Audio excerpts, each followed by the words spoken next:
लोकसभा चुनाव 2019 में इन 11 सीटों पर पिछड़ रही है भाजपा। शिवराज समेत इन दिग्गजों को मैदान में उतारने की तैयारी में है भाजपा।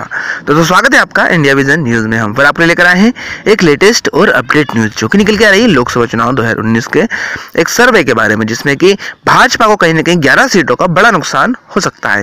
तो क्या पूरा मामला जानने के लिए इस वीडियो को अंत तक अवश्य देखें, और यदि आपने अभी तक हमारे इंडिया विजन न्यूज को सब्सक्राइब नहीं किया है तो इस तरह के लेटेस्ट अपडेट न्यूज तुरंत प्राप्त करने के लिए हमारे इंडिया विजन न्यूज को सब्सक्राइब कर ले और साथ ही बेल आइकन दबा दें, जिससे इस तरह के लेटेस्ट अपडेट न्यूज आप तक तुरंत पहुंच पाए और आप उनका लाभ उठा सकें। तो चलिए दोस्तों, बिना समय शुरू करते हैं आज का विषय जो कि संबंधित है लोकसभा चुनाव 2019 में। तो क्या है पूरा मामला, आइए जानते हैं खबर को विस्तार से। दोस्तों, मध्य प्रदेश में विधानसभा चुनाव में भाजपा को मिली हार के बाद अब पार्टी के सामने लोकसभा चुनाव बड़ी चुनौती बन गई है। 2014 में मोदी लहर और मध्य प्रदेश में शिवराज के मुख्यमंत्री रहते हुए भाजपा ने कांग्रेस का सफाया करते हुए 29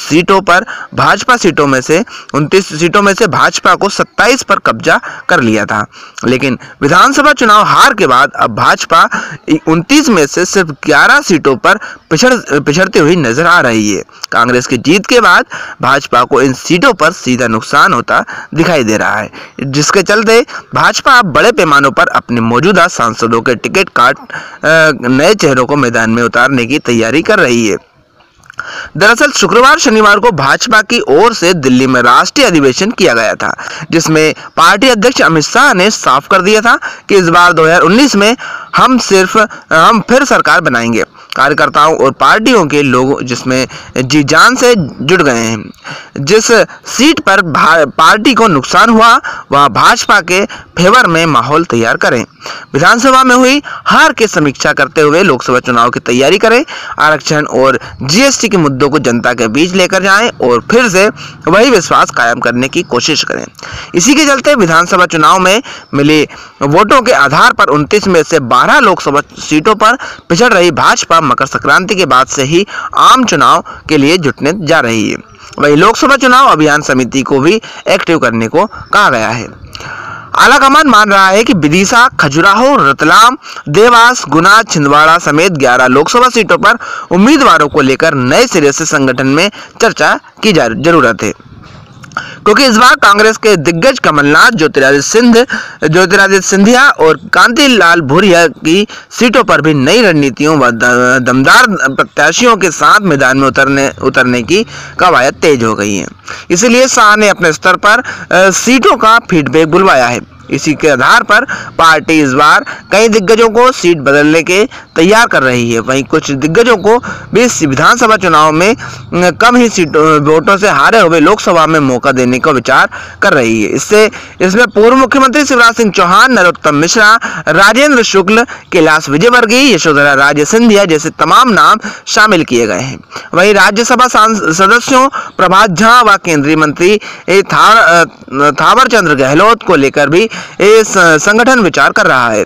भाजपा ने खजुराहो संसदीय सीट से सांसद नागेंद्र सिंह और देवास संसदीय सीट से सांसद मनोहर ऊंटवाल को विधानसभा चुनाव में उतारे जाने के बाद लोकसभा में जाना संभव नहीं है।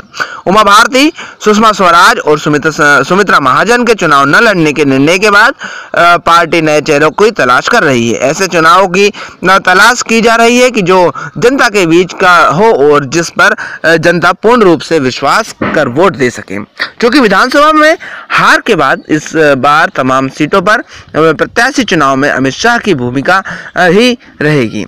इन 11 सीटों पर भाजपा का फोकस, दोस्तों आपको बता दें कि भाजपा विधानसभा चुनाव लड़ने वाले और खराब परफॉर्मेंस करने वाले सांसदों के टिकट काट कर उनकी जगह नए चेहरों को चुनावी मैदान में उतारने की तैयारी कर रही है। लोकसभा चुनाव के लिए पार्टी करीब 1 दर्जन सीटों पर अपने प्रत्याशी बदलने जा रही है। पार्टी ने भोपाल, इंदौर, विदिशा, मुरैना, सागर, खजुराहो, देवास, होशंगाबाद, उज्जैन, मंदसौर, नीमच, उज्जैन संसदीय सीटों पर अपने चेहरे बदलने की तैयारी शुरू कर दी है। इस प्रकार से अब हम कह सकते हैं कि लोकसभा चुनाव में 11 सीटों पर पिछड़ रही है भाजपा, जिसके लिए उन्होंने जो दिल्ली में अधिवेशन बुलाया था उसके अंतर्गत इस प्रकार से कुछ नए निर्णय लिए गए हैं।